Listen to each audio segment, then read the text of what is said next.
Hello students, Namaskar. Today we will start our new vocab session for confusable word.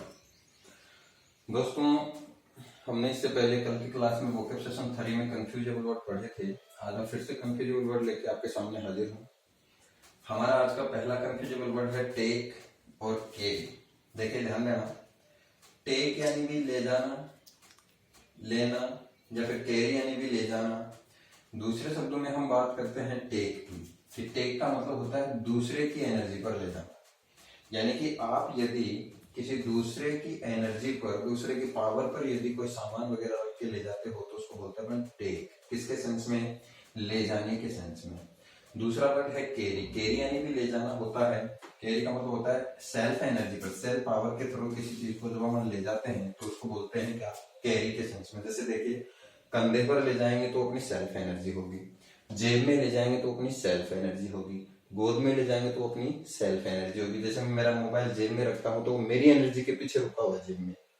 दूसरे शब्दों में अपने example की बात करते हैं, आई विल कैरी मोबाइल। देखिए यहाँ मैंने कैरी शब्द का यूज किया है। कैरी शब्द का यूज करते ही इससे हमें ये शब्द लेना है कि मैं मेरी एनर्जी पर, मेरे खुद के सेल्फ पावर के ऊपर डिपेंड हूँ और सेल्फ पावर के माध्यम से मैं मोबाइल को कैरी कर रहा हूँ। आई विल टेक यू, यहाँ पे आई विल टेक यू, मैं आपको ले जाता हूं, मैं आपको ले जाता हूं। यहाँ पे विल है तो मैं आपको ले जाऊंगा। यहाँ पे ले जाने का मतलब है कि मैं दूसरे की एनर्जी पे आपको ले जाऊंगा, ना कि मेरे सेल्फ पावर पे। दूसरा कंफ्यूजेबल वर्ड है हमारा स्विम और फ्लोट। दोस्तों, स्विम यानी भी तैरना होता है और फ्लोट यानी भी तैरना या फिर बहना होता है। ध्यान देना, स्विम यानी किस चीज का तैरना होता है? स्विम का मतलब होता है इंसान या फिर जमीन पर रहने वाले जानवर का तैरना। जब कोई इंसान तैरेगा तो उसको हम स्विमिंग बोलेंगे, और जब कोई जमीन पर रहने वाला कोई भी ए टू जेड जानवर यदि तैरेगा, जैसे हमारे पास ये गाय भैंस वगैरह होती हैं, तो यदि ये पानी के अंदर नहाती हैं तैर के, तो हम उसको फ्लोट नहीं बोलेंगे, उसको बोलेंगे मतलब क्या? स्विमिंग। फ्लोट का मतलब होता है सभी समुद्री जीव। जैसे अपन मछली की बात करते हैं, मछली क्या जमीनी जीव है? समुद्री जीव है, समुद्री जीव है। तो अपन यदि किसी भी समुद्री जीव के तैरने की बात करेंगे तो वो फ्लोट करते हैं। जैसे देखो, आई एम स्विमिंग, मैं तैर रहा हूं। यहाँ पे स्विमिंग शब्द काम में लिया है। इससे हमें समझनी है ये बात कि या तो कोई इंसान तैर रहा है या फिर जमीन पे रहने वाला जानवर तैर रहा है। तो आई एम स्विमिंग, इंसान के लिए हमने स्विमिंग काम में लिया। फिश इज फ्लोटिंग, मछली तैर रही है, मछली तैर रही है। यहाँ पे हमने फ्लोटिंग क्यों काम में लिया? क्योंकि मछली एक समुद्री जीव है। अगर एग्जाम में हमारे को फिश इज स्विमिंग मिल जाएगा तो आप सीधा सीधा ये अर्थ मत लगाना कि मछली तैर रही है, क्योंकि मछली एक समुद्री जीव है और समुद्री जीव के लिए स्विमिंग डज नॉट मैटर। मछली के लिए क्या शब्द यूज में काम में लेंगे? अपन फ्लोटिंग काम में लेंगे। तीसरा जो कंफ्यूजेबल वर्ड है वो है हमारा कीप, पुट और प्लेस।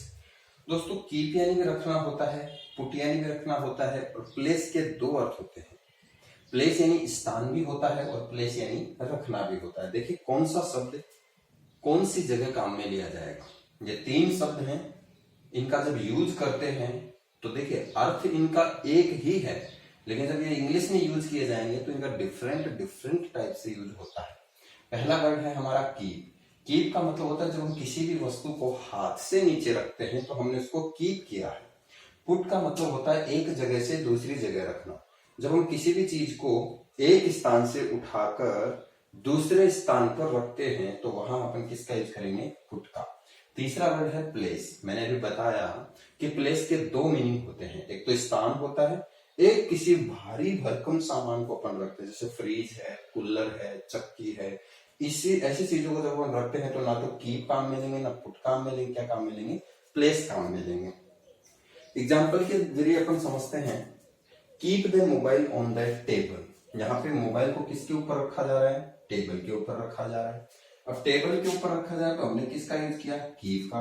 कीप का यूज करते हमें समझ में आ जाना चाहिए कि भाई हाथ से नीचे रख रहा है मोबाइल को, यानी मोबाइल किसी ऊपर की सतह पर था या उसके लेवल की सतह पर था, हमने मोबाइल को हाथ में पकड़ा और पकड़ के मोबाइल को किस पे रखा है? टेबल से। किसके जरिए?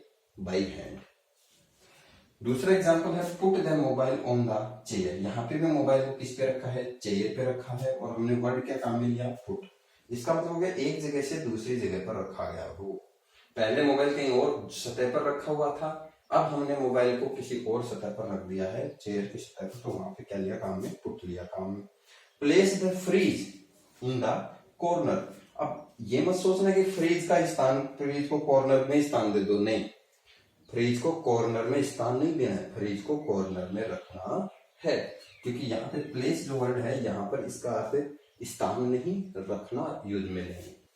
फोर्थ वन इज स्पीक, से एंड टेल। स्पीक यानी बोलना, से यानी कहना, और टेल यानी बताना।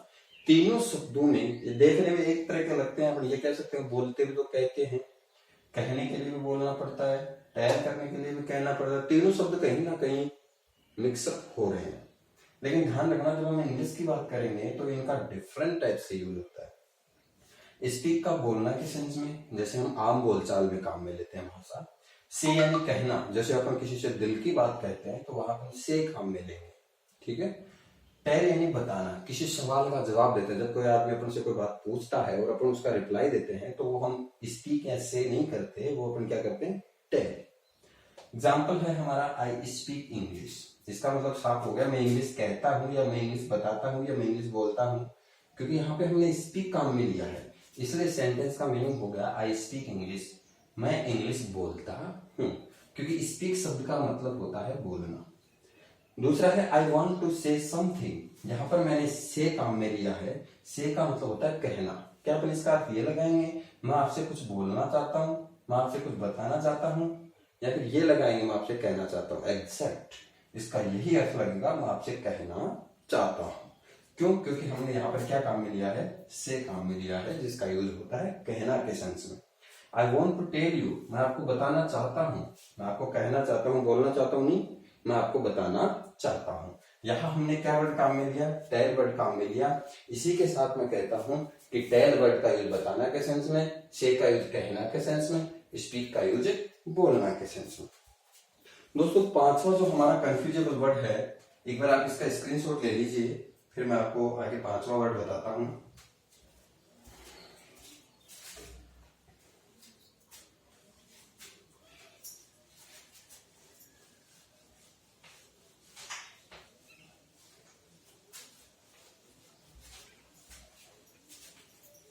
हमारा जो आज का वोकैब सेशन का लास्ट वर्ड है वो है प्लेस। अभी हमने नीचे भी लिया है, किसी भारी भरकम सामान को रखने के सेंस में अपन प्लेस का यूज करते हैं, उसमें एक शब्द है प्लेस। एक और वर्ड है पैलेस। दोस्तों प्लेस यानी होता है स्थान। अभी मैं दोनों वर्ड लिख देता हूं, इसके प्लेस यानी होता है स्थान। दूसरा अर्थ होता है पैलेस, प्लेस का भारी भरकम सामान को रखना। इधर जो पैलेस है ये होता है महल, ये क्या होता है, महल। इस पांचवें कंफ्यूजेबल वर्ड में आपको एक खास बात मिलेगी कि देखिए PLACE इसमें भी है, PLACE इसमें भी, यहाँ पर P के बाद कुछ भी नहीं है, और यहाँ P के बाद देखिए A है, अर्थात अपन ये कह सकते हैं P और L के बीच में कुछ भी नहीं है, यहाँ पर P और L के बीच में एक A एक्स्ट्रा मौजूद है, इसलिए अब इस मीनिंग में डिफरेंस है। तो यहाँ से अपन ध्यान में रखेंगे महल, और इसका रखेंगे स्थान या भारी भरकम सामान। सो धन्यवाद, थैंक्स अ लॉट। हम मिलते हैं कल नए वोकैब सेशन के साथ, और हमारा जो नाउन का टॉपिक अभी हमने अपलोड कर दूंगा मैं, तो उससे नाउन के टॉपिक को भी आगे बढ़ाएंगे।